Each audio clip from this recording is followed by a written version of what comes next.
dari hari Jumat sampai dengan hari Rabu. Hampir 1 minggu teman-teman saya nungguin karena marketnya lambat banget dan ini baru berhasil dapat target ya 2 kali SL sekitar 100 dolaran.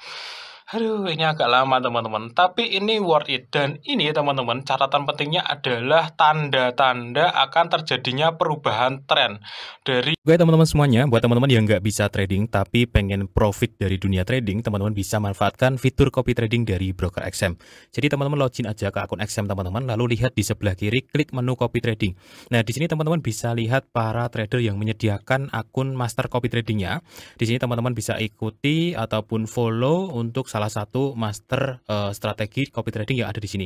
Nanti teman-teman akan ikut ya, profit dan loss-nya akan mengikuti master yang kalian ikuti. Jadi kalian nggak perlu trading lagi seperti itu. Nah, di sini kabar baiknya itu juga sudah bisa menggunakan akun XM Ultra Low ya. Jadi para master copy trading dan juga pengikutnya ataupun followersnya itu bisa trading dengan split yang lebih rendah. Nah, untuk informasi selengkapnya teman-teman cek aja link yang ada di deskripsi video ini teman-teman. Halo Sobat YouTube, selamat datang di channel ini teman-teman. Di video ini saya mau praktek trading sambil sekalian sharing-sharing ke teman-teman semuanya ya. Jadi hal pertama yang pengen saya sampaikan ke teman-teman, setelah saya buka-buka pair ya satu demi satu, ini saya nemu sesuatu yang menarik. Bukan menarik ya, tapi memang ada signal sell di New Zealand USD atau NZD USD teman-teman. Nah, ini ada sebuah pertanda bahwa tren itu sudah berubah. Nah, tanda tren sudah berubah adalah ketika terbentuk support dan resisten yang sudah tidak semakin naik lagi atau semakin turun lagi. Kalau trennya naik kan berarti semakin naik ya teman-teman. Oke, dari arah sini tuh sebenarnya semakin naik. Ya, kita coba teliti di sini support ya. Sebenarnya ini ada koreksi-koreksi ya. Koreksi naik, koreksi naik, koreksi naik ya. Nah, di sini itu resistennya itu semakin naik ya, teman-teman. Nah, ini trennya tadinya tuh bullish ya. Tapi setelah itu, teman-teman, sudah terbentuk sekali di mana resistennya tiba-tiba nggak di atasnya lagi gitu.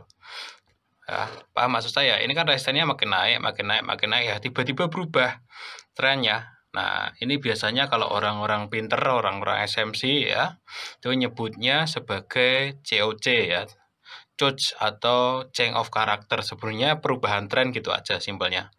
Ya, ini ketika yang tadinya support dan resistennya makin naik, tiba-tiba kok beda gitu. Ini kan supportnya ini udah nggak naik lebih tinggi ya, tapi di sini resistannya tiba-tiba kok lebih rendah daripada resisten yang sebelumnya. Nah, ini kok bentuk resisten lagi. Nah, ini kalau dari segi trendline ini sudah ada perubahan tren, teman-teman. Ya, yang tadinya dia bullish ya, dari sini aja ya, yang kelihatan banget. Ini nih trending banget, ini bullish ya. Nah, sekarang sudah berubah, teman-teman. Trennya sudah jadi turun. Nah, di sini kita bisa menemukan zona penting untuk entry.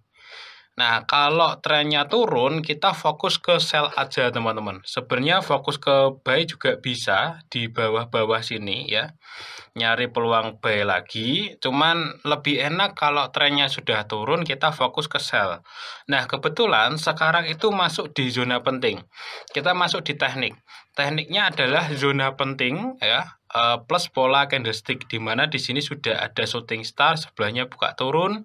Ini signal sell ya, dari sini tuh signal sell 3 candle ini. Kemudian D1-nya dia juga bearish. Jadi H4 plus D1 oke juga teman-teman. Kalau dari segi teknik sebenarnya masih sama teman-teman.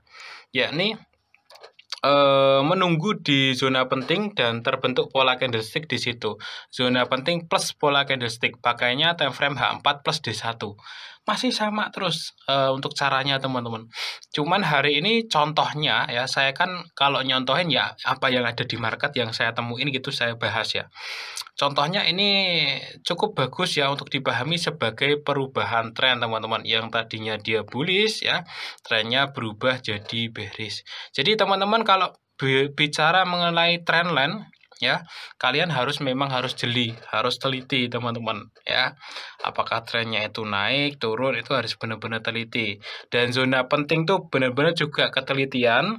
Kalau pola candlestick itu hafalan. Jadi hafalan plus ketelitian itu sangat dibutuhkan. Nah, kalau H4 plus D1 ya time frame-nya itu kesabaran. Jadi sudah komplit ya, ada ketelitian, ada hafalannya, dan juga ada kesabaran untuk nunggunya. Nah, kalau teman-teman bisa semua itu ya pasti bisa sering-sering melakukan yang sama seperti saya kayak gini teman-teman.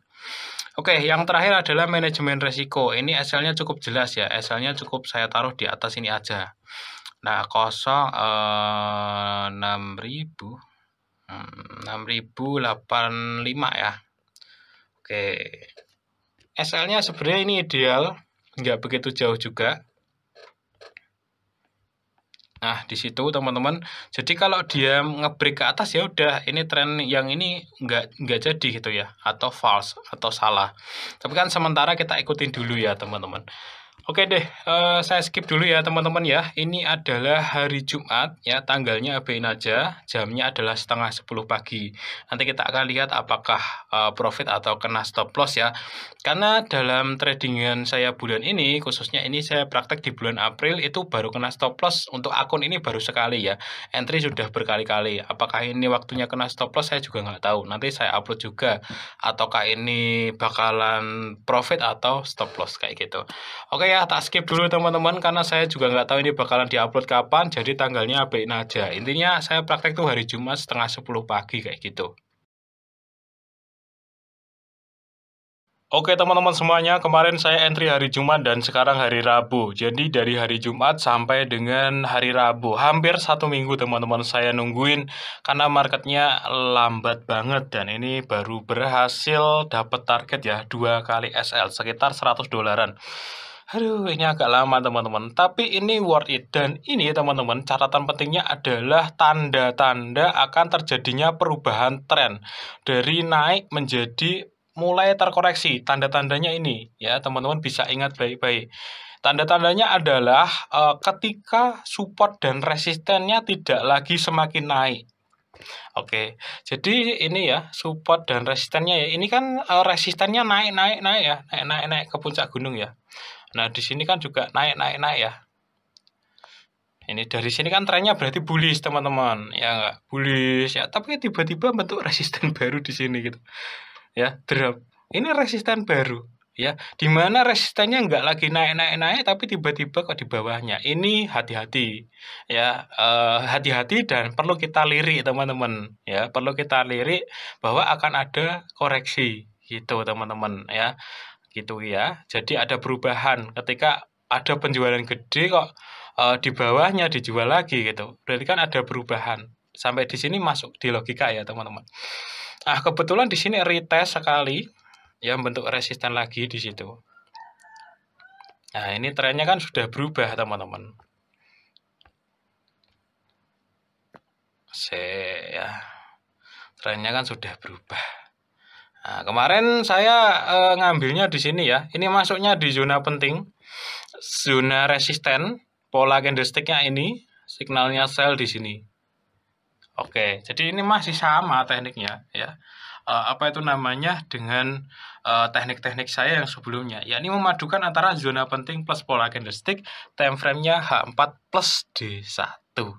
Sesimpel itu teman-teman. Ini sebenarnya sudah dapat 2 kali stop loss ya, dan saya tadi coba baru banget entry di SAU USD, ada di video yang lain nanti saya bahas. Nggak seru kalau dibahas di satu video, saya kurang konten nanti. Karena saya sudah baru entry di SAU USD ya, ini saya take profit ya teman-teman.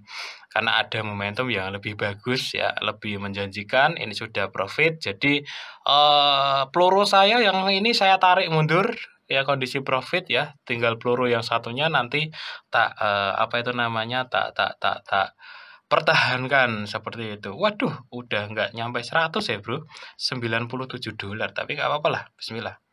Alhamdulillah. Oke, jadi manajemen risiko yang paling penting tetap nomor 1 teman-teman. Itu. Saya itu gitu. Kalau mau nambah entry, biasanya nunggu entry sebelumnya profit dulu. Jadi kalau entry sebelumnya masih rugi, nggak bakalan saya tambah.